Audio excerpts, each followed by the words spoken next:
Abraham Lincoln's story begins in the rugged frontier landscape of Kentucky in 1809, where he was born in a modest log cabin on the sinking spring farm near Hodgenville. His parents, Thomas Lincoln and Nancy Hanks Lincoln, were people of humble means, hard workers who sought to carve out a life for their family in the harsh realities of early 19th century America. Abraham's early life was marked by poverty, constant movement, and the endless demands of survival in a frontier environment. From the very beginning, his circumstances shaped him into someone who understood hardship, sacrifice, and perseverance. These formative years would deeply influence his character, instilling both resilience and empathy, qualities that would later define his leadership during one of the nation's most tumultuous periods. As a child, Abraham did not have the luxury of regular schooling. Education opportunities were scarce in the backwoods of Kentucky and Indiana, where the family moved in 1816. The schools he did attend were one-room cabins with untrained teachers, and his total formal education probably amounted to less than a year. Yet Lincoln was curious, eager to learn, and determined to improve himself. He borrowed books whenever he could, reading by the light of the fireplace late into the night after long days of physical labor. The Bible, Aesop's Fables, and Pilgrim's Progress were among the earliest influences on his mind. Through these readings, Lincoln developed not only literacy but also a moral framework and a capacity for storytelling that would later serve him well as a lawyer and politician. Tragedy struck early in Lincoln's life when his mother, Nancy, died in 1818 from milk sickness, a condition caused by drinking milk from cows that had eaten the poisonous white snakeroot plant. Abraham, then only 9 years old, was devastated. His father soon remarried a widow named Sarah Bush Johnston, who became a loving stepmother to Abraham and his sister. Sarah encouraged Abraham's education and personal growth, recognizing his potential in a way that many others in his life had not. She provided stability and nurtured his intellectual curiosity, which gave him the confidence to pursue more than the hard manual labor that defined frontier life. During his teenage years, Abraham grew tall and strong, eventually reaching 6 feet 4 inches, towering over his peers. He became known for his physical strength and skill with an axe, earning respect as a capable worker. Yet, unlike many young men around him, Abraham did not find joy in farm work.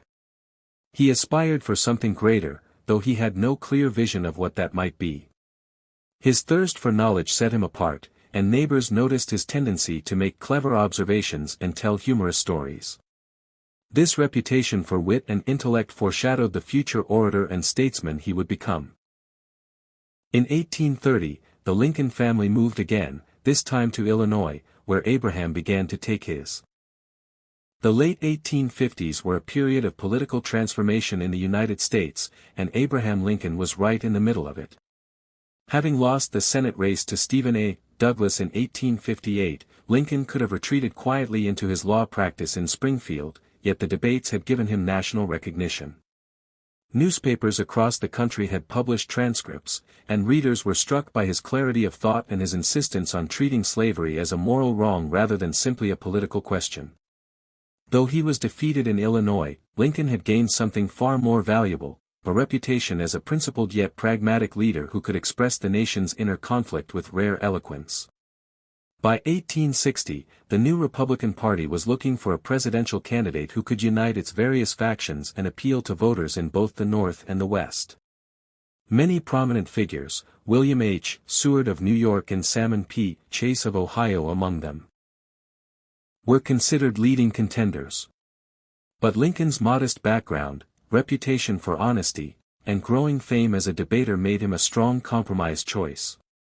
He was not associated with the radical abolitionist wing of the party, which frightened moderate voters, but he was firm enough in his opposition to slavery's expansion to satisfy the core of Republican supporters. When the party held its convention in Chicago in May 1860, Lincoln's team carefully organized support, and on the third ballot he secured the nomination. It was a stunning rise for a man who had once split rails and read books by firelight in a log cabin. The general election of 1860 was one of the most consequential in American history. The Democratic Party had split into Northern and Southern factions, with Douglas representing the North and John C. Breckinridge representing the South. A fourth candidate, John Bell of the Constitutional Union Party, also entered the race, appealing to moderates who wanted to preserve the Union without addressing slavery. With the opposition divided, Lincoln won the presidency with just under 40% of the popular vote but a clear majority in the Electoral College. His election was greeted with jubilation in much of the North, but in the South, it was seen as a catastrophe. Many Southern leaders believed Lincoln's victory threatened the institution of slavery and their way of life. Even before Lincoln was inaugurated, secession had begun. South Carolina left the Union in December 1860, followed by several other Southern states. They formed the Confederate States of America with Jefferson Davis as president. Lincoln, still in Springfield preparing for his move to Washington, could only watch as the Union seemed to unravel. He received threats, ridicule, and warnings that his life was in danger, yet he remained calm, determined that the Union must be preserved. His journey to Washington for the inauguration was cautious and tense, including a secret nighttime arrival in the Capitol. The final months of Abraham Lincoln's life were a mix of relief, exhaustion, and guarded hope. By April 1865, the Civil War was drawing to a close. The nation that had been ripped apart by secession and 4 years of brutal conflict was on the cusp of being reunited, and slavery, the cause at the center of so much bloodshed, was crumbling under the weight of defeat and the passage of the 13th Amendment. For Lincoln, who had carried the burden of leadership through years of tragedy, this was both vindication and a heavy responsibility. He knew that winning the war was only the beginning. Healing the Union, reconciling the bitter divisions, and ensuring freedom for the formerly enslaved were challenges just as immense as defeating the Confederacy.